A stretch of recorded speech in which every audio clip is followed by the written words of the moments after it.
थे कि स्लम में बच्चों को जाके पढ़ाया जाता था, तो उस समय से हमारी बड़ी इच्छा थी कि हम आदरणीय चिन्मय पांडा जी महाराज से मिले।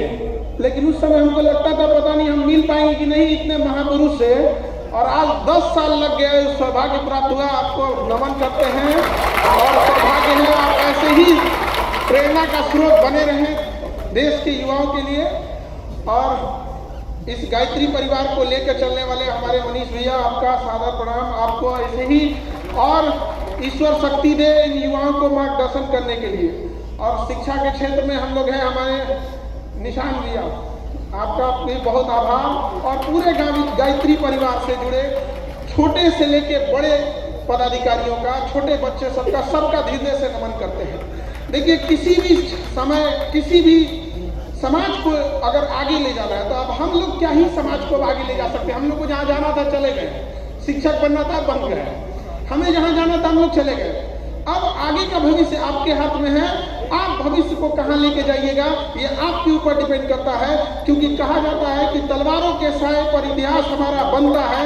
जिस और जवानी चलती है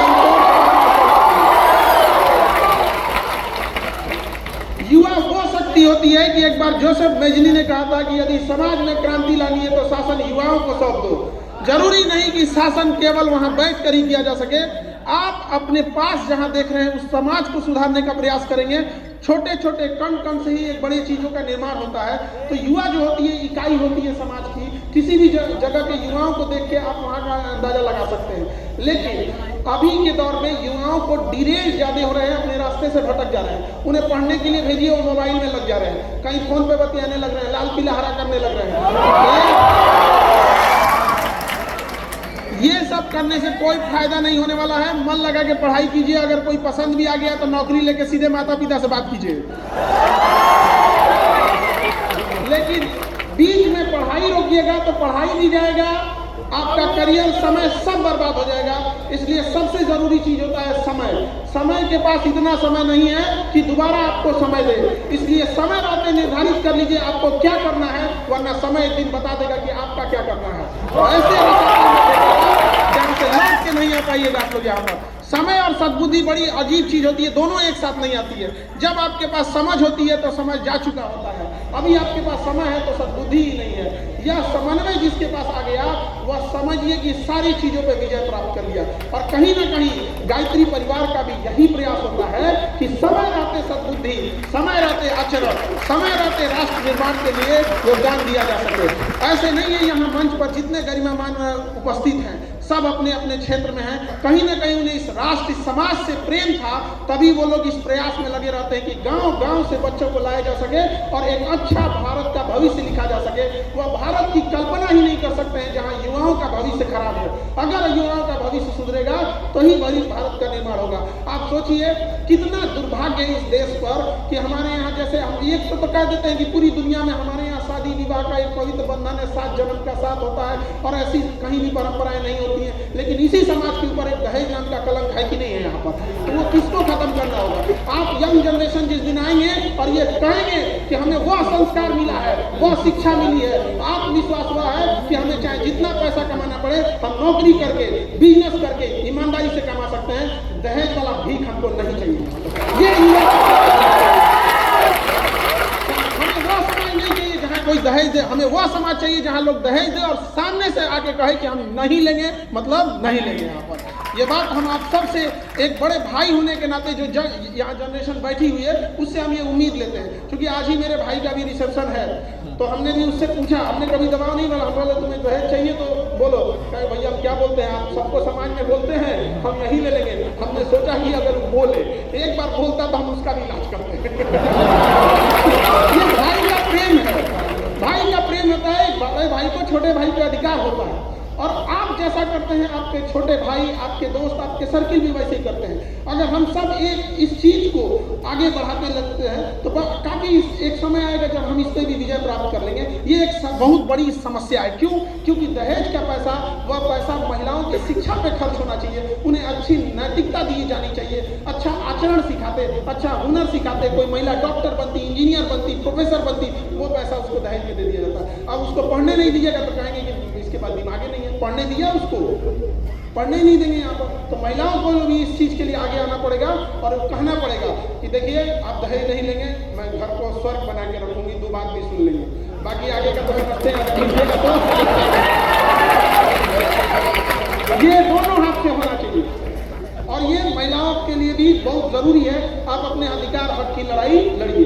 बाकी देखिए इस देश में आपका अपना कर्तव्य बनता है। किसान अपनी जगह पे उपजा रहा है, फौजी अपनी ड्यूटी कर रहे हैं, शिक्षक, डॉक्टर, सबका अपना अपना योगदान होता है, कोई बड़ा छोटा नहीं होता है। लेकिन हमारे समाज में क्या होता है कि हम बहुत कम तवज्जो उन किसानों को देते हैं जिनका हम 3 टाइम अन्न उगाया हुआ खाते हैं। वो बंजर जमीन से जब वो फसल उगाते हैं और जब किसानों को आत्महत्या करने की नौबत आ जाती है तो वो दिन बड़ा दुखदायी होता है इस देश के लिए। जबकि देश हमारा किसानों का ही है, गांव का ही है। जब गांव सुधरेगा तभी ये चीज़ें आएंगी यहाँ पर। हम लोग भी जब यहाँ पटना में संस्था में पढ़ाते थे तो देखें गांव से लोग आते थे और इलाज कराने के लिए, उनको जब ब्लड वगैरह नहीं मिलता था तो कई बार हम लोग शुरुआती दौर में कि अब ये इसको कैसे ब्लड दिलाया जाए तो अपने क्लास के बच्चों को भेज देते थे, जाओ बउआ ब्लड दे के आ जाओ यहाँ पे।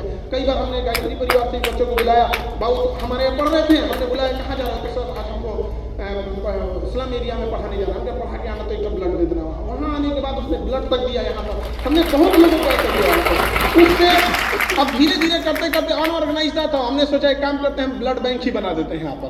तो अभी बहुत जल्दी ब्लड बैंक हो जाएगा। चूंकि ये खरमास का महीना अब आने वाला है तो हमारी संस्कृति के अनुसार शायद उसमें कोई बड़ा काम नहीं करते हैं, तो हम सब चीज़ लेके चलना चाहिए यहाँ पर। तो ऐसा नहीं कि आप आगे बढ़ जाए तो अपनी संस्कृति को ही भुला दें। यहाँ पर अपनी संस्कृति को भी संभाल के रखना है, ये हमारा कर्तव्य भी है। और आजकल के जो कुछ सेलिब्रिटी टाइप के हो गए हैं ये पश्चिमी संस्कृति को अपना लिए हैं और कहते हैं ये मॉडर्न है। गलत है, वो पश्चिमी है, मॉडर्न नहीं है। ये कौन बात होता है तुम हाफ पैंट पे उघारे घूमेगा कहेगा कि मॉडर्न है। इन शस्त्रों को भी समझाना पड़ेगा। वो कब जवाब दीजिएगा जब आप भारतीय होने के बाद अगर अपनी बुलंदी, अपनी कामयाबी को दुनिया को दिखाइएगा, तब लोग कहेंगे कि वो उघारे घूमना मॉडर्न नहीं है, ये कामयाबी मॉडर्न है। तो आप वो वाली कामयाबी दीजिएगा और कभी भी अपने माँ बाप का सर नीचे नहीं झुकने दीजिएगा, लड़का हो या लड़की। आप सबने संघर्ष किया होगा। गरीबी इतनी भारत में बड़ी है, 150 करोड़ आबादी में 100 करोड़ ऐसे लोग हैं जो शायद आज कह दीजिएगा कि मोटरसाइकिल खरीदने के लिए तो नहीं खरीद पाएंगे। 150 करोड़ में 100 करोड़, ये हम लोग को बदलना है। ये कैसे बदल सकते हैं? एक अच्छी शिक्षा के माध्यम से। कई बार जब शिक्षा लेने जाते हैं तो उसको लोग कहते हैं कि व्यापार करो। भैया व्यापारी व्यापार करेगा, शिक्षित जो पढ़ा लिखा है वो नौकरी करेगा। किसान, अब किसान से जाके कहिए तुम जहाज लाओ ना, अरे भाई वो खेती करने के लिए। तो ये विडंबना है इस देश की। तो हर पायदान में आपको मेहनत करने की जरूरत है। और सफलता कल भी कैसे मिलती थी जब आप मेहनत करते थे, और आज भी कैसे मिलेगी जब आप मेहनत करेंगे तब। सबको जीवन में संघर्ष होता है, ऐसा कोई नहीं है जिसके जीवन में संघर्ष नहीं है। अरे वह पत्थर भी जब तक छीनी हथौड़ी का मार नहीं झेलता है, जब तक मूर्ख का रूप नहीं लेता है, तब तक लोग उसके आगे भी सर नहीं झुकाते हैं। पत्थर को भी लेकिन जिस पत्थर में चोट नहीं सहा लोग उस पर लात रख के चले जाते हैं। तो ये तो इतिहास है। जब आपको खदान से सोना मिलता है तो सोना आभूषण नहीं होता है, उसे आभूषण बनने के लिए भी ना आप आग में तपना पड़ता है, आग में जल के तपना पड़ता है, तब जाके वो आभूषण का रूप लेता है, तो मूल्यवान होता है। अगर नहीं तपिएगा, नहीं बनिएगा तो आपका कोई मोल नहीं रह जाएगा। अगर सूरज की तरह चमकना है तो सूरज की तरह जलने की क्षमता भी रखो। सबके जीवन में संघर्ष होता है, रात कितनी भी बड़ी क्यों ना हो, सुबह होने से नहीं रोक सकती। यहाँ तो भगवान को वनवास झेलना पड़ा था। सृष्टि के रचयिता जिनके एक उंगलियों पे क्या से क्या नहीं हो जाता, जब उन्हें वनवास झेलना पड़ता था। यहाँ पर मर्यादा पुरुषोत्तम राम जी जब वनवास जा रहे थे तो एक बड़ा अच्छी चीजें याद आई हमको। अभी रास्ते में हम थे तो वही याद आया हमको कि जब वो वनवास जा रहे थे तो बड़ी प्रमुख घटना हुई थी। क्योंकि अभी रास्ते में मारे थे तो नहीं, वो कुछ लोग पैसे मांगते हैं किन्नर लोग, और ऐसे हाथ पे एक सिक्का रख के सर पे हाथ रख के दुआएं देते थे। तो वहां से प्रचलन था कि जब राम जी जाने लगे तो अयोध्यावासी बड़ा प्रेम करते थे उनसे। सारे अयोध्यावासी रो रहे हैं हमारे प्रभु जा रहे हैं। वो बड़ा अजीब सा मंजर था वो, और सब उनको छोड़ने आए कि हम चलते हैं चलते हैं। जब अयोध्या की सीमा समाप्त होने लगी तो वहां से मर्यादा पुरुषोत्तम राम जी लौटे, पीछे मुड़े और कहे कि आप सब लोग अब लौट जाएं, बच्चे, बूढ़े, माताएं, बहनें, पुरुष, स्त्री सब लौट जाएं। आप लोग यहाँ से अब लौट जाए, हमारा वनवास का है, क्योंकि वचन दिया हुआ है, रघुकुल रीत सदा चली आए, प्राण जाए पर वचन न जाए। तो वचन को तो निभाना था, तो वहां से उनकी बात मानकर लोग लौट गए। जब वनवास काट के, इतने लंबे समय का वनवास और काट के जब लौटे, तो जब अयोध्या की सीमा प्रारंभ होती है, तो वहां पर कुछ किन्नर लोग खड़े थे, ट्रांसजेंडर। तो बड़ा अचंभा हुआ कि इतने लंबे वनवास करके आ रहे हैं और स्वागत में बस ये लोग हैं और वो भी एकदम सीमा पर। तो अचंभा से पूछा गया कि ये क्या है, ये ही लोग बस हैं, स्वागत में तो होना चाहिए। कहा कि महाराज जी, स्वागत के लिए लोग वहां खड़े हैं, आप आंखें बिछाए खड़े हैं, तरस गई अयोध्यावासियों की, लेकिन यहाँ ये लोग, उन्होंने कहा ये लोग। कहा कि महाराज, जब आप वनवास जा रहे थे ना, तो उस समय आपने बोला था कि बूढ़े, बच्चे, स्त्री, पुरुष, महिला सब चली जाए।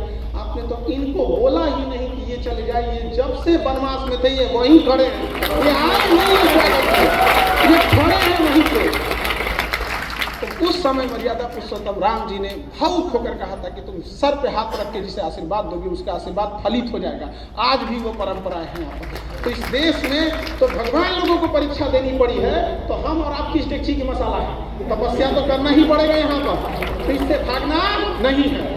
तो इसलिए नहीं यहाँ पे। और यहाँ जब आप अच्छा काम कीजिएगा, जब भी कभी अच्छा काम कीजिएगा, तो 10 लोग उंगलियां उठाएंगे। तो एक बार जरा सोचिएगा, सीता मैया को लोगों ने अग्नि परीक्षा बैठा दिया, हम लोग कौन सी हो, क्या है हम लोग?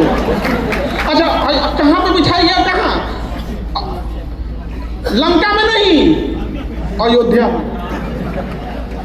बैठाया गया। तो ये क्या है? आपको प्रेरणा देता है, उनकी लीलाओं को समझिए।